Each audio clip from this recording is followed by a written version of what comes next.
Assalomu alaykum hurmatli ishqiboz. Infotime kanaliga xush kelibsiz. Kamina Sardor Ibragimov bugungi futbol yangiliklarini sizlarga yetkazishdan mamnunman.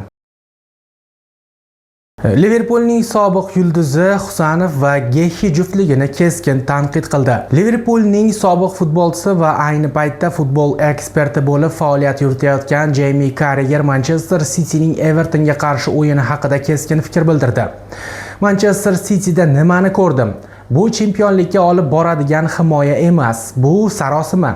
Bu darajada Mark Gehi kabi futbolchi bunday pas berishi mumkin emas. Bu shunchaki xato emas, bu raqibga sovg'a. Sen o'yinni o'zing topshiryapsan. Gol bo'lgan vaziyatda Abduqodir Husanovga qarang. Ikkilanish, noto'g'ri pozitsiya. Bu bosimning natijasi orqali paydo bo'ladigan xato. City o'z ustunligini nazorat orqali qurgan edi. Hozirchi nazorat yo'q. Ikkilanish bor. Himoyachilar ikkilana boshladi. Himoyachilar ikkilana boshlasa, butun jamoa parokanda bo'ladi. Agar chempion bo'lmoqchi bo'lsang, Evertonning 10 soniyalik bosimida parchalanmasliging kerak. Hozir jamoalar endi Pep Guardioladan qo'rqmayapti. Aksincha uning jamoasini nishonga olmoqda. Agar shu holat davom etsa, chempionlikni unuting. Hatto kurashda qolishning o'zi qiyin natija, dedi Jamie Carragher. Abduqodir Husanov dunyoning eng yaxshilaridan biri bo'ladi. Aguero. Manchester City tarixidagi eng yaxshi to'purarlardan biri Sergio Aguero jamoaning o'zbekistonlik himoyachisi Abduqodir Husanovning o'yin uslubi va kelajagi borasida o'z fikrlari bilan o'rtoqlashdi. Argentinalik futbolchining ta'kidlashicha, Husanov hozirda ulkan salohiyatga ega, biroq jahon darajasidagi yulduzga aylanish uchun unga barqarorlik kerak. Husanov tezkor va tajovuzkor o'yinchi. Uning harakatlari menga yoqadi, lekin biz uning vaqt o'tishi bilan qanday rivojlanishini kuzatishimiz kerak. Men har doim futbolchining mahoratini, uning darajasini qancha muddat saqlab tura olishiga qarab baholayman. Agar u ushbu sport formasini yana 3-4 yil davomida ushlab tursa, dunyoning eng kuchli himoyachilaridan biriga aylanadi, dedi Aguero. Shuningdek, Aguero Husanovning jamoa tarkibidagi o'rniga ham to'xtalib o'tdi. Uning fikricha, o'zbekistonlik himoyachining City safida bo'lishi jamoa uchun katta ahamiyatga ega. U hozirda katta imkoniyatga ega va shu zaylda davom etishi kerak. Bugungi kunda har yili yuqori darajada o'ynaydigan himoyachilar ko'p. Husanovning tarkibdaligi jamoa uchun ko'p narsani anglatadi. Har holda joriy mavsumda ko'rganlarimiz shundan dalolat bermoqda, deya qo'shimcha qildi argentinalik yulduz.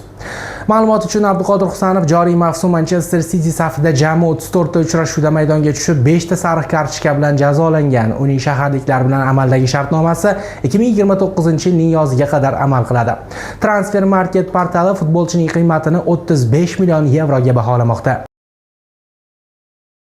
APL chempioni faoliyatini Qozog'istonda davom ettirishi mumkin. Angliya futbol afsonasi Leicester City bilan mo'jizaviy chempionlikni qo'lga kiritgan hujumchi Jamie Vardy faoliyatini Qozog'iston chempionatida davom ettirishi mumkin. 39 yoshli forvardga Qozog'iston Premyer Ligasining chempionligi uchun kurashayotgan klublardan biri qiziqish bildirmoqda. Offside.kz nashri bergan xabarga ko'ra, gap ayni damda turnir jadvalining yuqori qismida borayotgan va hujum chizig'ini kuchaytirishni maqsad qilgan jamoa haqida ketmoqda. Jamie Vardyning transferi yozgi transfer oynasi vaqtida amalga oshirilishi kutilmoqda. Eslatib o'tamiz, Vardy 2025-yilning aprelida o'zining qadrdon jamoasi Leicester Citydan ketishini e'lon qilgan edi.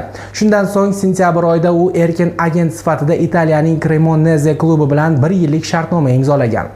Hujumchi joriy klub safida 25 ta o'yinda maydonga tushib, 5 ta gol muallifiga aylangan. Transfer Market portali Vardyning qiymatini 1 million yevroga baholamoqda. Uning Italiya klubi bilan shartnomasi yozgi transfer oynasi vaqtida yakuniga yetadi. Vardyning Italiya jamoasi bilan shartnomasi tugayotgani bois u Qozog'iston klubiga mutlaqo bepul erkin agent sifatida qo'shilishi mumkin. Bu esa moliyaviy cheklovlari bo'lgan klublar uchun juda qulay imkoniyatdir. Lamine Yamal kutilganidan tezroq maydonga qaytishi mumkin. Barselona va Ispaniya terma jamoasi futbolchisi Lamine Yamal tiklanish mashg'ulotlarini olib bormoqda. Barselona hujumchisi klub mashg'ulot bazasida chim ustida mashg'ulotlarga qaytib, reabilitatsiya jarayonida ijobiy natija ko'rsatmoqda. Cadena Ser xabariga ko'ra, futbolchi individual mashg'ulotlarga kirishgan. Avvalroq u tiklanishning dastlabki bosqichida faqat sport zalida shug'ullanayotgan edi. Eslatib o'tamiz, Yamal 22 aprel kuni chap oyog'ining ikki boshli boshli mushagi qisman uzilishi jarohatini olgan. Barselona tibbiy shtabi jarrohlik amaliyotidan voz kechib, konservativ davolash usulini tanlagan. Shu sababli futbolchi joriy mavsumda klubning qolgan ichki o'yinlarida maydonga tushmayapti. Shunga qaramay, uning tiklanishdagi ijobiy siljish Ispaniya terma jamoasi uchun 2026-yilgi jahon chempionati oldidan muhim omil hisoblanadi. Ispaniya terma jamoasi bosh murabbiyi Luis de Fuente futbolchining turnir oldidan safga qaytishiga umid bildirmoqda. Mutaxassis jarohatdan tiklanayotgan futbolchilar haqida shunday dedi: "Ular juda muhim o'yinchilar, chunki biz ularning o'yin taqdirini o'zgartirishga qodir ekanini bilamiz. Guruh bosqichi va 32 dan 1, 16 dan 1 yoki chorak final o'rtasida katta farq bor. Biz har bir holatni alohida baholaymiz, chunki maqsadimiz 19-iyul kuni finalga yetib borish." Murabbiy shuningdek, yirik turnirlar oldidan jarohatlangan futbolchilarga imkon berish zarurligini Dani Olmo misolida izohladi. U 2024 lageriga deyarli jarohatlangan holatda kelgan edi. Biz uni tarkibdan chiqarib yuborishga yaqin edik, lekin yakunda Dani turnirning eng yaxshi o'yinchisiga aylandi, dedi La Fuente.